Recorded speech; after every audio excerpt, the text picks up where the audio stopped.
वो हिंदुस्तान से था भी नहीं, वो पेशेंट एक्चुअली अफ़गानिस्तान से थे। वो मेरे पहले पेशेंट थे और उनकी कमर में रीढ़ की हड्डी में उन्हें गोली लगी थी। चल रहे हैं दोनों इसी? ओके। ऐसे जो केसेस होते हैं उनको ठीक होने में बहुत समय लगता है। ये रोल प्ले करता है सर्वाइकल, वो सॉरी फिजियोथेरेपी। जो सबसे बड़ी प्रॉब्लम है हमारी फील्ड के साथ, फिजियोथेरेपी के साथ, वो यही है कि हमारी फील्ड में बहुत सारे मिसकंसेप्शंस हैं। हम कोई सुई नहीं लगा रहे, कोई दर्द नहीं हो रहा और कोई साइड इफ़ेक्ट नहीं हो रहा। तो जब हम कोई फिज़िकल एक्टिविटी करते हैं, जब हम एक्सरसाइज करते हैं, तो वो हैप्पी हार्मोन्स हमारे दिमाग से निकलते हैं। और मैंने भी अपने एक्सपीरियंस में अपने क्लिनिक में ऐसे कुछ पेशेंट्स देखे हैं, कुछ ऐसे माँ बाप देखे हैं जो ये एक्सेप्ट नहीं करना चाहते कि उनके बच्चे को कोई ऐसी प्रॉब्लम है या कोई ऐसी कंडीशन है। और हमारे पास स्पेशलिस्ट हैं इन ऐसे बच्चों के लिए, ऐसे केसेस के लिए। हमारे पास स्पेशलिस्ट फिजियोथेरेपिस्ट है, सीनियर थेरेपिस्ट है, जो पीडियाट्रिक के केसेस को ही देखते हैं। माँ बाप ये थोड़ा पॉसेसिव हो जाते हैं कि नहीं, हमारा बच्चा पागल नहीं है, ऐसा नहीं है, ऐसा नहीं हो सकता। क्योंकि अगर वो 4 बार भागेगा और वो गिरेगा तो 5वीं बार वो हिम्मत करेगा ही नहीं भागने की। तो अगर वो बार बार गिर रहा है, इसका मतलब उसका बैलेंस ख़राब है। हाँ, मैंने कहीं ना कहीं सवाल को घुमा दिया है। ऐसा होता है कि मैं गुड लुकिंग हूँ थोड़ा बहुत, तो हॉस्पिटल में एडमिट थी, ऑपरेशन कराया और अब वो सीधी खड़ी नहीं हो पा रही, चल नहीं पा रही, उसका एक पैर ख़राब है, वो लंगड़ा के चल रही है। तो ऐसे बच्चे को ठीक करना कहीं ना कहीं हमारे लिए एक बहुत बड़ा चैलेंज साबित हुआ था कि मैं रोज़ आती हूँ, मैं रोज़ एक्सरसाइज करती हूँ, ठीक ही नहीं हो पर रही। मैं पूरी ठीक नहीं हो पा रही। लोगों को ये चीज़ पता ही नहीं है कि आईसीयू में भी फिजियोथेरेपी होती है। गर्मी बहुत लग रही है। हाँ, गर्मी हो रही है। तो कभी ऐसा हुआ कि कोई पेशेंट फिजियोथेरेपी कराते कराते अपना दिल भी आपके क्लिनिक में छोड़ गया हो?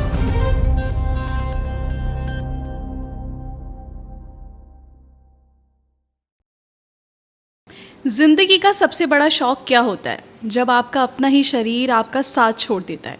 जस्ट इमेजिन, एक इंसान सुबह उठता है, वॉकिंग करता है, जिम जाता है और फिर ऑफिस चला जाता है, और शाम होते होते एक वक्त ऐसा आता है जब वो अपने हाथ पैर तक नहीं हिला सकता। उसकी आंखों के सामने सब कुछ थम जाता है। फिर भी एक रास्ता होता है, एक उम्मीद होती है, फिजियोथेरेपी। ना कोई इंजेक्शन, ना कोई ऑपरेशन, सिर्फ एक हाथ जो कहता है कि चलो फिर से शुरू करते हैं। पैरालिसिस हो या एक्सीडेंट हो, फिजियोथेरेपी हमारे लिए बहुत इम्पॉर्टेंट रोल प्ले करती है। और आज हमारे साथ एक ऐसी ही शख्सियत मौजूद हैं, डॉक्टर कार्तिक खन्ना, जो एक बहुत ही मशहूर फिजियोथेरेपिस्ट हैं। 7 साल का एक्सपीरियंस, कई पेशेंट्स की कहानियाँ। तो चलिए मिलते हैं डॉक्टर कार्तिक खन्ना से। डॉक्टर कार्तिक, मैं आपका हमारे पॉडकास्ट में बहुत बहुत स्वागत करती हूँ। Thank you so much Alina ma'am. Doctor Kartik, हमारा जो आजकल का ज़माना है ना, उसमें काफ़ी सारे ऑप्शंस की चॉइस है, लिस्ट बहुत लंबी है ना? तो उस लंबी लिस्ट में आपने कैसे चूज़ किया? आपके दिल ने कैसे कहा कि मुझे फिजियोथेरेपिस्ट बनना है? वो मोमेंट आपकी लाइफ में कब आया कि जब आपको लगा कि नहीं, मेरा रास्ता तो यही है, मैं तो यही करूँगा? तो वो मोमेंट क्या था? ठीक है, तो मैं बताता हूँ। तो जब मैंने अपनी 12th क्लास पास की थी, उसके बाद मुझे एक बहुत नया शौक चढ़ा था, वो था जिम जाने का। क्योंकि मैं दिखने में बहुत दुबला पतला और कमज़ोर था। अच्छा। बहुत ही ज़्यादा कमज़ोर था। बच्चे स्कूल में चिढ़ाते भी थे, थोड़ा बुली करते थे, छेड़ते थे। तो जब मैंने जिम जाना शुरू किया, मैंने कुछ एक्सरसाइजेस करना शुरू की, थोड़े मेरे शरीर में चेंज आने लगा, बदलाव आने लगा। उसके बाद धीरे धीरे मैंने ये नोटिस किया, कभी मेरे कमर में दर्द है, कभी कंधे में दर्द है। क्योंकि मैं रोज़ एक्सरसाइज कर रहा हूँ and I don't know how to recover my body. तो मुझे समझ नहीं आता था कि इसका इलाज क्या है। मैं डॉक्टर्स के पास जाता था तो वो मुझे कुछ दवाइयाँ देते थे, कुछ ऐसी पेन किलर्स देते थे, कुछ ऐसी ऑइंटमेंट्स देते थे, लेकिन उससे मेरी समस्या कभी पूरी तरह से सॉल्व हो ही नहीं पाई। क्योंकि मेरा ये कहना था, मैं जब उनके पास जाता था कि मुझे तकलीफ है मेरे कंधे में, वो कहते थे कि एक्सरसाइज मत करो। पर मुझे तो करनी है। तो मुझे ये समझ नहीं आता था कि जो चीज़ मुझे करनी है और जो मेरे रोज़मर्रा की ज़िंदगी का इतना इम्पोर्टेंट हिस्सा है, मैं उसको छोड़ कैसे दूँ।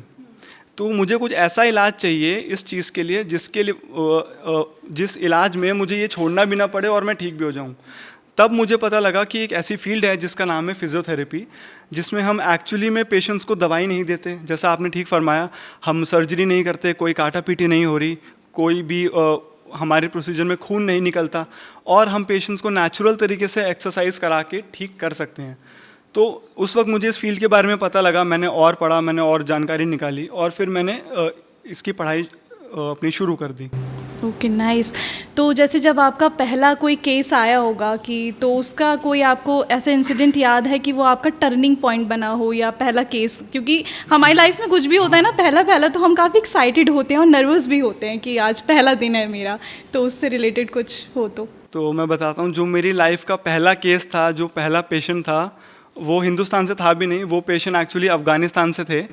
वो मेरे पहले पेशेंट थे और उनकी कमर में रीढ़ की हड्डी में उन्हें गोली लगी थी, तो उस वजह से उनके दोनों पैर पैरालाइज्ड हो गए थे। वो व्हील चेयर पर आए थे हमारे पास और हम उनको उनकी कमर की और उनकी टांगों की एक्सरसाइजेस कराते थे, जिससे कि वो वापस पहले की तरह धीरे धीरे उठने लगे, चलने लगे। हम उनको गेट ट्रेनिंग कराते थे, how to walk properly, how to sit, how to stand, उनकी कोर मसल्स की हम स्ट्रेंथनिंग कराते थे। तो वो मेरी लाइफ का पहला केस था, जो मुझे लगता है कि मतलब काफ़ी अच्छा मेरा एक्सपीरियंस रहा उन पेशेंट के साथ, और उनका मेरे से बहुत अच्छी दोस्ती हो गई थी, याराना हो गया था। कुछ टाइम के बाद वो वापस चले भी गए अफ़गानिस्तान। वो परफेक्टली फाइन हो गए? नहीं, मैं सच कहूँ तो वो बहुत कम समय के लिए दिल्ली आए थे।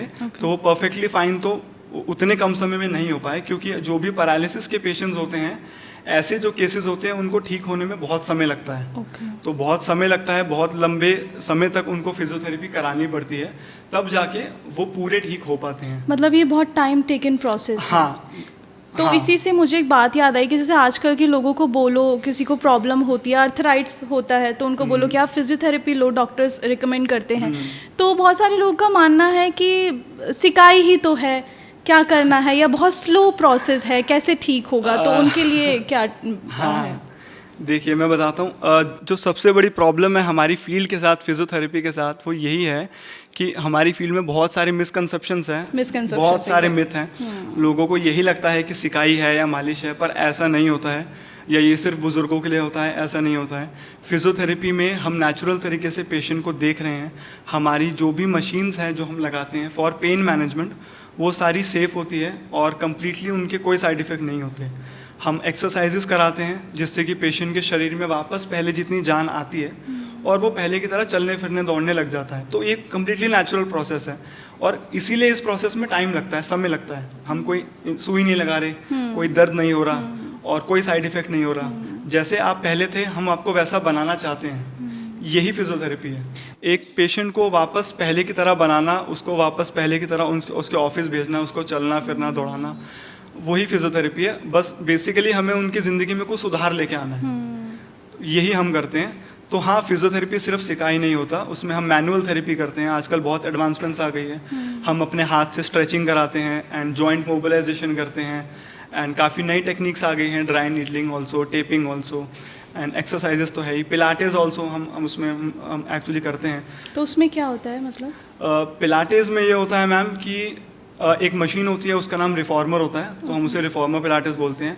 आजकल आपने देखा होगा काफ़ी सारी जो हमारे एक्ट्रेसेस हैं या फिर हमारे प्लेयर्स हैं, सारा अली खान या जो भी हमारे प्लेयर्स हैं, वो पिलाटेस करते हैं, क्योंकि उससे वेट लॉस बहुत जल्दी होता है। अच्छा। तो वो बहुत अच्छा ऑप्शन है अगर आपको पतला होना है, या अगर आपको बॉडी में स्ट्रेंथ चाहिए, या आपको बॉडी में फ्लेक्सिबिलिटी बढ़ानी है।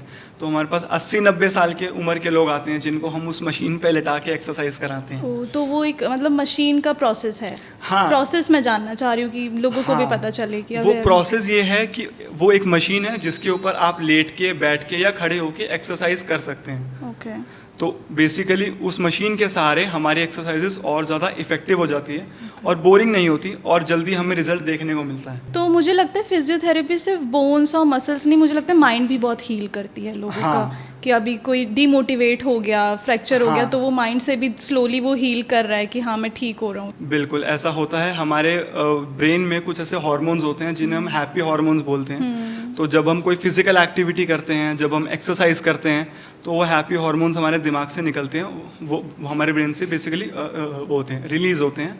तो जब भी हम पेशेंट्स को ऐसी एक्सरसाइजेस कराते हैं, आधा जो उनका मेंटल स्ट्रेस है या ट्रॉमा है, जो भी वो फेस कर रहे हैं, वो उसी से ठीक हो जाता है।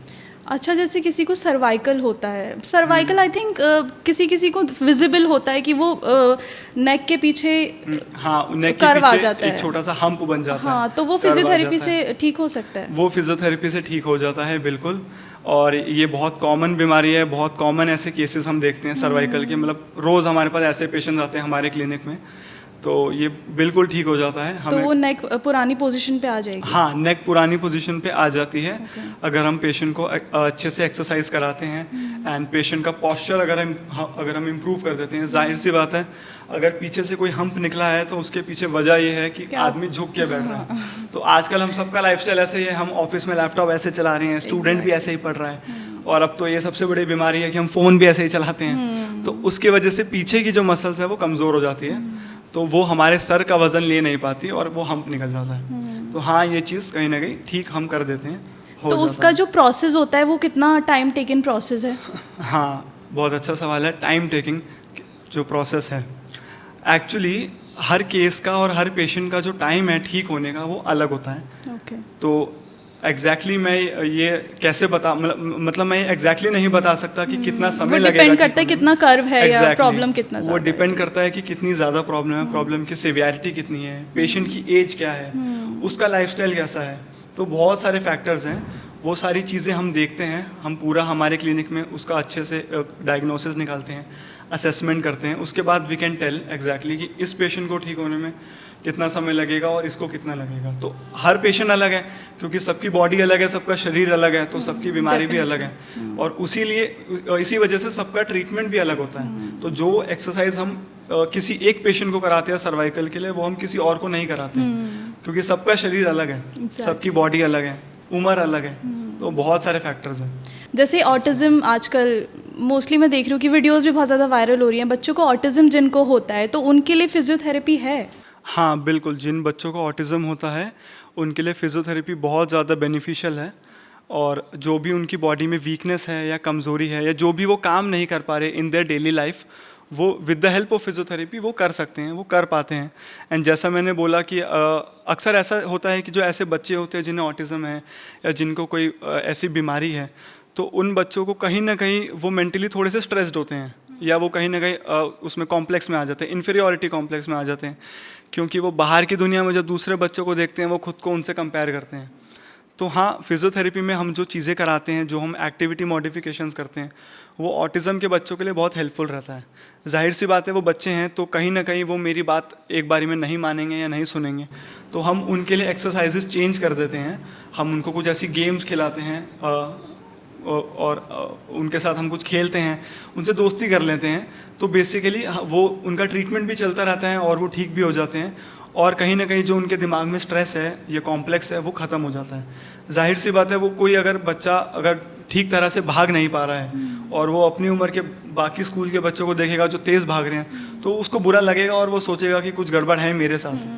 तो उसका इलाज हम करते हैं। हमारा जो क्लिनिक है जिसका नाम है फिजियोनॉटिक्स, वो हमारे इस समय 2 ब्रांचेस हैं, एक वसंत विहार में है दिल्ली में, एक न्यू फ्रेंड्स कॉलोनी में है। तो ऐसे बहुत सारे पीडियाट्रिक के बच्चे हमारे पास आते हैं, और हमारे पास स्पेशलिस्ट हैं इन ऐसे बच्चों के लिए, ऐसे केसेस के लिए। हमारे पास स्पेशलिस्ट फिजियोथेरेपिस्ट है, सीनियर थेरेपिस्ट है, जो पीडियाट्रिक के केसेस को ही देखते हैं, जो बच्चों को ही देखते हैं, जो बच्चे सही समय पे चल नहीं पाते, या देर से बोलना सीखते हैं, देर से चलना सीखते हैं, जो ठीक से बैठ नहीं पाते क्योंकि रीढ़ की हड्डी में कमज़ोरी है, या कुछ बच्चों के पैर थोड़े टेढ़े होते हैं, उनको CTE भी बोलते हैं, फ्लैट फुट होता है। तो ऐसे बच्चों का इलाज हमारे पास है। हमारे पास कुछ ऐसी स्पेसिफिक मशीन्स हैं जिस पे हम बच्चों को बैलेंस ट्रेनिंग कराते हैं, जिससे कि अगर वो भागेगा तो वो गिरेगा नहीं, क्योंकि अगर वो 4 बार भागेगा और वो गिरेगा तो 5वीं बार वो हिम्मत करेगा ही नहीं भागने की। तो अगर वो बार बार गिर रहा है, इसका मतलब उसका बैलेंस ख़राब है। तो कहीं ना कहीं हमें उसको बैलेंस ट्रेनिंग कराना है, उसकी पैरों की मसल्स में उतनी स्ट्रेंथ लेके आनी है कि नेक्स्ट टाइम जब वो भागे तो वो ना गिरे। तो वो पूरा प्रोसीजर हम यहाँ करते हैं हमारे सेंटर पे। और हाँ, ऑटिज़म के केसेस में बच्चों के जितने भी बीमारियाँ हैं उनका सारा हमारे पास सोल्यूशन है। डॉक्टर साहब, मैं ये चाहती हूँ कि जैसे बहुत सारे पेरेंट्स ही होते हैं जिनके बच्चों को ऑटिज्म होता है, वो एक्सेप्ट नहीं करते फॉर सम रीजंस। तो जैसे आप डॉक्टर हैं, अगर आप लोगों से बोलेंगे, अपनी बात पहुँचाएंगे कि ये कोई बीमारी नहीं है, ठीक है ना, अगर आप ही अपने बच्चे को एक्सेप्ट नहीं करोगे तो मे बी वो शायद कभी हील ना कर पाए।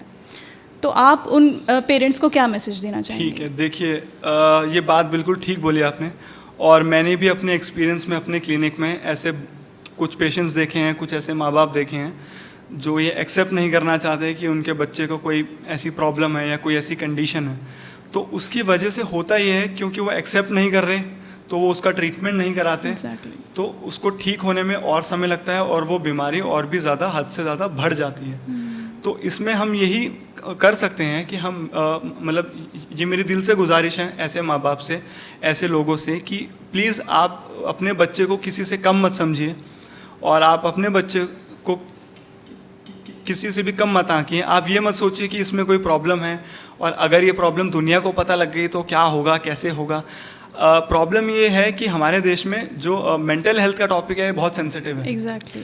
तो लोग एक्चुअली में ये एक्सेप्ट नहीं करना चाहते कि उनको डिप्रेशन है या उनको स्ट्रेस है, और लोग कहीं ना कहीं इन प्रॉब्लम्स को like autism and cerebral palsy या स्ट्रोक, इन लोगों को वो लोग साइकेट्री से जोड़ते हैं। ये कम्प्लीटली डिफरेंट ब्रांच है। ये मुझे लगता है लोगों को बताना बहुत ज़रूरी है। ये मेडिकल फील्ड की पूरी डिफरेंट ब्रांच है। एक ब्रांच है जिसका नाम है न्यूरोलॉजी, जिसमें ये सारी बीमारियां आती हैं, और दूसरी ब्रांच है जिसका नाम है साइकेट्री, जिसमें डिप्रेशन, एंग्जाइटी या जो भी है, मूड डिसऑर्डर्स, वो सब आता है। हम लोग दोनों चीज़ों को मिला देते हैं और माँ बाप ये थोड़ा पॉजेसिव हो जाते हैं कि नहीं हमारा बच्चा पागल नहीं है, ऐसा नहीं है, ऐसा नहीं हो सकता, और उसके चलते वो उस चीज़ को एक्सेप्ट नहीं करते। इलाज देर से होता है और इसमें सबसे ज़्यादा नुकसान बच्चे का होता है। हाँ, एग्जैक्टली। क्योंकि उसकी पूरी ज़िंदगी आगे पड़ी है। और होता ये है कि हम जितना जल्दी इन केसेस को ट्रीटमेंट शुरू कर देते हैं उतना जल्दी ये हील हो जाते हैं, उतना जल्दी हमारी पेशेंट की लाइफ सुधर जाती है। जितना देर से आप एक्सेप्ट करोगे कि मेरे बेटे के साथ कोई प्रॉब्लम है, उतना देर से इलाज शुरू होगा, उतना देर से वो ठीक होगा। तो उसकी ज़िंदगी आगे हम ख़राब कर रहे हैं। वो देर से स्कूल जाएगा, वो देर से पढ़ेगा, सब काम 2-2 साल 3-3 साल बाद चलेगा। तो ये मेरी गुजारिश है कि हमें ऐसा नहीं सोचना।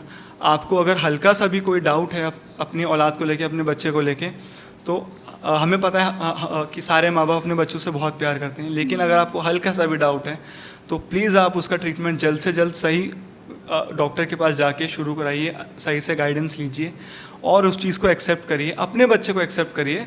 उसमें कोई शर्म की बात नहीं है, उसमें कोई प्रॉब्लम नहीं है। डॉक्टर कार्तिक, जैसे कि आपने बोला कि अगर आपको बच्चे में अगर हल्का सा भी कोई डाउट दिख रहा है तो वो मेन मतलब बच्चा ऐसी क्या एक्टिविटी करे जिससे पेरेंट्स को पता लगे कि हाँ ये स्टार्टिंग में, क्योंकि हमें पता नहीं लग पाता जब बच्चा बहुत छोटा होता है, तो हम सोचते हैं कि मे बी अलग इसका नेचर है, चिड़चिड़ा ज़्यादा है या कुछ अलग ज़िद्दी ज़्यादा है। तो वो मेन ऐसे पॉइंट्स क्या हैं जो पेरेंट्स को ध्यान में रखने चाहिए और वो शुरू में ही फिगर आउट कर लें कि हाँ मेरे बच्चे को ऑटिज़म है? देखिए, ऐसे तो बहुत सारे पॉइंट्स हैं। फॉर एग्जांपल, अगर आपको लग रहा है कि 3 साल का हो गया बोल नहीं रहा, या 2 साल का हो गया ये सीधा खड़ा भी नहीं हो पा रहा, या फिर चल नहीं पा रहा, या फिर ये सीधा बैठ नहीं रहा, या फिर अगर वो सीधा बैठता है तो उसका सर नीचे गिर जाता है, इसका मतलब उसका अपने सर पे कंट्रोल नहीं है। ओके। तो ऐसे बहुत सारे पॉइंट्स हैं। अब बात ये आती है कि माँ बाप को पता कैसे चलेगा, क्योंकि अनगिनत चीज़ें हैं। तो जो इसके पीछे जो मेरा एक सबसे बड़ा सजेशन है वो ये है कि हम टाइम टू टाइम बच्चे को हर 3 महीने में 6 महीने में रेगुलर चेकअप के लिए डॉक्टर के पास लेके जाएं। क्योंकि जाहिर सी बात है, वो डॉक्टर है, वो स्पेशलिस्ट है, वो चाइल्ड स्पेशलिस्ट है, तो उसको मालूम रहेगा कि इस समय तक ये चीज़ बच्चे को अचीव करनी थी, ये माइलस्टोन बच्चे को अचीव करना था, नहीं कर पा रहा, और वो माँ बाप से कहीं ना कहीं नज़रअंदाज हो रहा है। कई बार इसका उल्टा भी होता है कि माँ बाप बहुत ज़्यादा वो बच्चे को लेके पैनिक हो जाते हैं और डॉक्टर कहता है कि नॉर्मल है, चिंता की बात नहीं है। वो तो ऐसा भी होता है कि हाँ, इंडियन पेरेंट्स कि इसकी जीप पूरी नहीं निकल रही, हमारी निकलती है, तो जीप में कोई प्रॉब्लम है, कान में कोई प्रॉब्लम है, ये है वो है, और डॉक्टर कहता है नॉर्मल है। तो वो भी कहीं ना कहीं अच्छी ही बात है कि वो डॉक्टर के पास गए, फिर उन्होंने ट्रीटमेंट पूछा, खुद से कोई इलाज अपने घर में कोई घरेलू नुस्खा नहीं अपनाया, क्योंकि आप जो एक्सपेरिमेंट करोगे उसकी लाइफ खराब हो सकती है। एग्जैक्टली, बच्चा है अभी। हाँ बिल्कुल, वो बच्चा, और वो बता भी नहीं पाएगा कि मैं क्या महसूस कर रहा हूँ, वो रोता रहेगा और हम नहीं समझ पाएंगे उसके बाद। डॉक्टर कार्तिक, जैसे आपको 7 इयर्स हो गए प्रैक्टिस करते करते, तो बहुत सारे पेशेंट्स आपके पास आए होंगे, तो आपके पास कोई ऐसा पेशेंट आया जब उस पेशेंट ने ही होप छोड़ दी कि नहीं अब तो नहीं हो सकता, ये फैमिली मेम्बर्स ने होप छोड़ दी, और मे बी कहीं ना कहीं आपको भी लगा हो कि अरे यार ये तो बहुत मुश्किल केस है, और फिर वो ठीक हो गया हो फिजियोथेरेपी से, तो ऐसा कोई इंसिडेंट आपको याद है? हाँ, ऐसा एक इंसिडेंट हुआ था। इससे पहले जो हमारा पुराना क्लिनिक था, ये वहाँ की बात है, तो एक बच्ची थी और वो उस समय 4th क्लास में पढ़ती थी और उसको ब्रेन ट्यूमर हुआ था। तो बिकॉज ऑफ दैट जो सर्जन्स थे, जो डॉक्टर्स थे, उन्होंने ऑपरेट करके वो ट्यूमर दिमाग से निकाल दिया था। बट बिकॉज ऑफ दैट उसके वजह से उसके दिमाग का कुछ ऐसा हिस्सा था जो सही तरह से पहले की तरह काम नहीं कर रहा था, तो उसकी वजह से उसका चेहरा और उसका हाथ, उसके पैर कहीं ना कहीं पैरालाइज हो गए थे। तो अब ये एक ऐसी बच्ची है जो बचपन से नॉर्मल है, सब ठीक तरह से भाग रही है, खेल रही है, पढ़ाई में बहुत होशियार थी, अच्छे से पढ़ रही है, खेल रही है, बट जब ये हादसा हुआ, ये बीमारी हुई, उसका 1 साल ख़राब हो गया, हॉस्पिटल में एडमिट थी, ऑपरेशन कराया, और अब वो सीधी खड़ी नहीं हो पा रही, चल नहीं पा रही, उसका एक पैर ख़राब है, वो लंगड़ा के चल रही है। तो ऐसे बच्चे को ठीक करना कहीं ना कहीं हमारे लिए एक बहुत बड़ा चैलेंज साबित हुआ था, क्योंकि उसको पता है कि नॉर्मल क्या था, वो क्या छोड़ के क्या बन गई। Exactly. वो और ज़्यादा डिफिकल्ट, वो और ज़्यादा उसके लिए डिफिकल्ट था, क्योंकि पहले वो भाग सकती थी, अब नहीं भाग सकती। पहले वो खेल सकती थी, पहले वो पेन पकड़ सकती थी, लिख सकती थी, वो क्लास की टॉपर थी, अब वो नहीं पढ़ पा रही, नहीं लिख पा रही। तो ऐसे बच्चे को हमने इसका इलाज किया। मैं उनका नाम नहीं लूँगा, जाहिर सी बात है, और हमने उनका इलाज किया, हमने उनका ट्रीटमेंट किया। और ऐसे में होता ये है, जब किसी पेशेंट को लकवा हो जाता है या किसी पेशेंट को उसका एक साइड पैरालाइज हो जाता है, तो उसकी हाथ की ग्रिप खत्म हो जाती है, वो कोई सामान ढंग से पकड़ नहीं पाते, या फिर उनका हाथ बहुत ज़्यादा धीरे धीरे स्पास्टिक हो जाता है, टाइट हो जाता है, तो उनकी मुट्ठी बन जाती है, वो खोल नहीं पाते, और पैर टेढ़ा हो जाता है, तो कुछ मसल्स बहुत वीक हो जाती है, कुछ बहुत टाइट रह जाती है। तो हमने कुछ उनको स्पेसिफिक ऐसी एक्सरसाइजेस कराई, उस बच्चे के साथ हम खेलते थे। बट जाहिर सी बात है, फिजियोथेरेपी एक लंबा प्रोसीजर है, एंड पैरालिसिस की केसेस को ठीक करना भी एक चैलेंज है। तो हाँ, एक पॉइंट आया था ऐसा, जब उस बच्ची ने हार मान ली थी कि मैं रोज़ आती हूँ, मैं रोज़ एक्सरसाइज करती हूँ, ठीक ही नहीं हो पर रही। मैं पूरी ठीक नहीं हो पा रही। पहले से फ़र्क है, थोड़ा बेटर है, मैं पढ़ रही हूँ, कुछ है, पर मेरी हैंडराइटिंग पहले जितनी साफ नहीं हो पा रही, क्योंकि मैं पहले जितना खेल नहीं पा रही हूँ, क्योंकि वो पहले नॉर्मल थी, तो वो कंपेयर कर रही थी। तो हमने वही किया, हमने बच्चे से प्यार से बात की। सबसे पहले तो हमने उससे दोस्ती की, और हमने उसकी सारी जो एक्सरसाइजेस थी, जो उसके काम थे, हमने उसको तोड़ दिया। यानी कि हम अगर एक एक्सरसाइज एक बार में करा रहे हैं, हमने उस चीज़ को काटा, और हमने उनके एक्सरसाइजेस को स्टेप्स में डिवाइड कर दिया, और हमने उसकी डेली लाइफ की जो एक्टिविटीज़ है, हमने वही उसे करने को बोला कि तुम्हें बस घर में लेटना नहीं है, बैठना नहीं है, उठो, ये करो, नॉर्मल वो करो। हाँ, नॉर्मली अपना काम करो। अगर किचन में ऊपर कोई सामान पड़ा है शेल्फ पे, तो हाथ ऊंचा करके सामान खुद निकालो। तो उसी बहाने से वो कम से कम हाथ उठेगा, एक्सरसाइज हो गई। अब यही चीज़ जब मैं बच्ची को रोज़ अपने सामने बोल के कराता था, तो वो बोर होती थी या वो हार मान जाती थी। पर अब जब उसे पता है कि ऊपर पड़ा है कुछ सामान और मुझे निकालना है, तो निकालना है, वो जैसे तैसे करके हाथ उठा के हिम्मत करके सामान निकालेगी। तो हमने बच्चे के साथ यही किया, हमने उसकी डेली लाइफ की जो एक्टिविटीज़ थी, हमने उसमें मॉडिफिकेशंस कर दी। हमने पेरेंट्स से बात की, उसके माँ बाप से बात की, उसके छोटे भाई बहनों से बात की कि इसके साथ कैसे खेलना है, क्या खेलना है ना। और जैसे उसके हाथ की ग्रिप ख़राब थी, तो वो जो बच्चे को खेलने के लिए वो देते हैं, गीली मिट्टी देते हैं, क्ले देते हैं, हमने उनको ऐसे कुछ खिलौने लेने के लिए बोला, कुछ ऐसे गीली मिट्टी देने के लिए बोला। हाँ, जिससे कि फिंगर्स की एक्सरसाइज खुद ब खुद हो जाए, और उसको बोर भी ना हो, और उसको ये भी ना लगे कि मैं कर नहीं पा रही। वो खेलने के बहाने से हमारी एक्सरसाइज कर लेगी, और वो ठीक हो जाएगी। और ये हुआ भी, आगे जाके कुछ महीनों के बाद जाके उसमें काफ़ी फ़र्क आ गया, वो काफ़ी ठीक हो गई।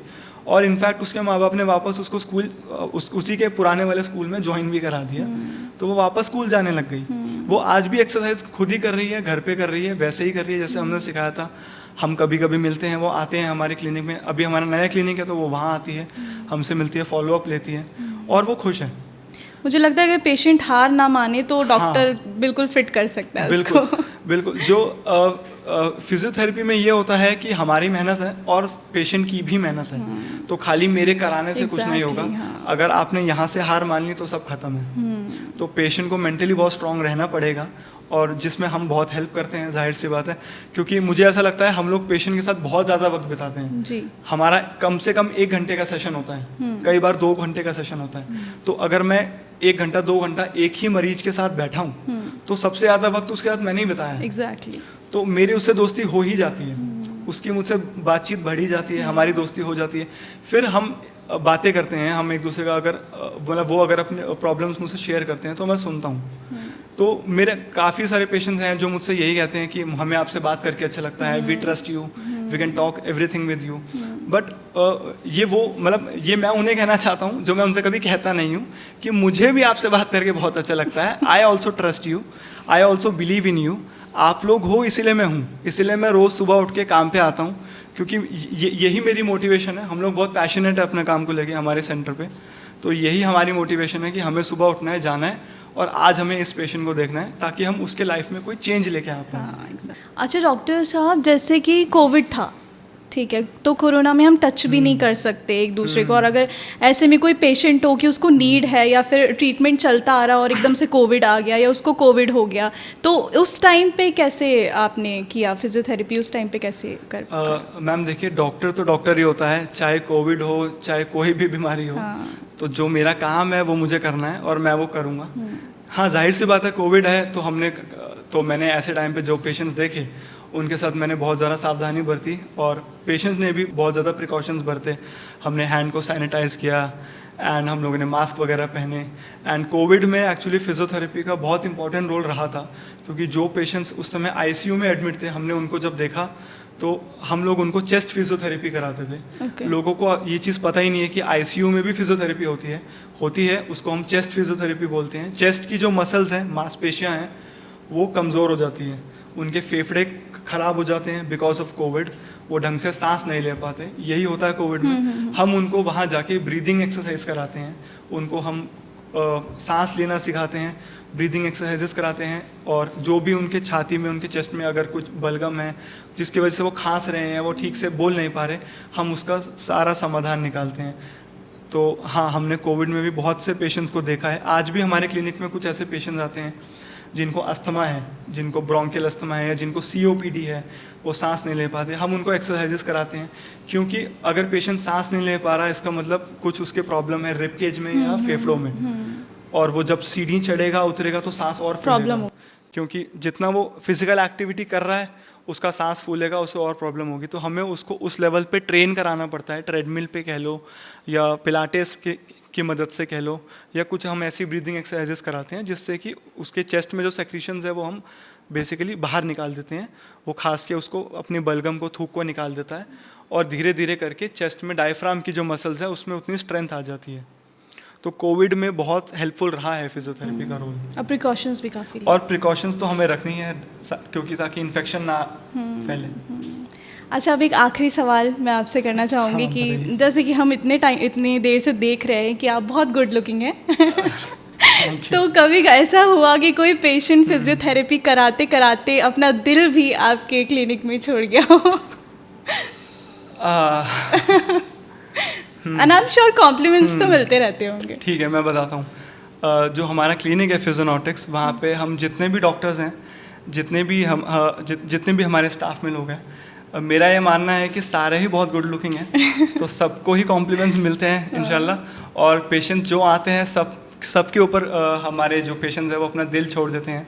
और जैसा मैंने पहले ही बोला कि हम लोग बहुत वक्त बिताते हैं, सही बात, तो हमारा एक अलग ही बॉन्ड बन जाता है पेशेंट्स के साथ। अगर वो अब नहीं भी आ रहे क्लिनिक में, वो ठीक हो चुके हैं, फिर भी हम लोग टच में रहते हैं। मैं आज भी अगर दिल्ली में कहीं घूम रहा हूँ और मुझे मेरा कोई पुराना पेशेंट दिख गया, तो हम लोग बहुत अच्छे से बैठते हैं, बात करते हैं, और वो अपनी प्रॉब्लम मुझे बताते हैं, मैं सुनता हूँ। तो हाँ, ऐसा होता है कि हाँ, मैंने कहीं ना कहीं सवाल को घुमा दिया है। ऐसा होता है कि मैं गुड लुकिंग हूँ थोड़ा बहुत, तो कुछ ऐसे कॉम्प्लीमेंट्स मिलते हैं। बट हाँ, अगर हम क्लिनिक में काम कर रहे हैं तो हम लोग पूरी तरह से प्रोफेशनली बिहेव करते हैं। एंड उस वक्त वो मेरे लिए सिर्फ मेरे पेशेंट ही है और मैं सिर्फ उनका डॉक्टर ही हूँ। और मेरा गोल सिर्फ यही है कि how I can make the life better, कैसे मैं उन्हें बस ठीक कर सकता हूँ। वो ठीक हो जाते हैं, वो दुआएं देते हैं, उतना ही मेरे लिए काफ़ी है, और मैं बस उसी के लिए जी रहा हूँ। थैंक यू सो मच, आपने हमें अपना इतना कीमती समय दिया और इतने सारे बातें फिजियोथेरेपी के बारे में, जितने भी मिसकंसेप्शंस हैं लोगों को, वो सारे क्लियर किए। तो thank you so much. I hope कि आप लोगों के भी बहुत सारे डाउट्स क्लियर हो गए होंगे, या माइंड में जो भी सवाल होंगे फिजियोथेरेपी को लेकर वो भी क्लियर हो गए होंगे। अगर आप लोग को ये पॉडकास्ट अच्छा लगा है तो इसको लाइक करना, चैनल को सब्सक्राइब करना, और अगर आप चाहते हैं कि हम ऐसे ही आगे भी आपके लिए और नए पॉडकास्ट लेकर आते रहें तो प्लीज़ कॉमेंट सेक्शन में हमें ज़रूर बताना। Bye bye.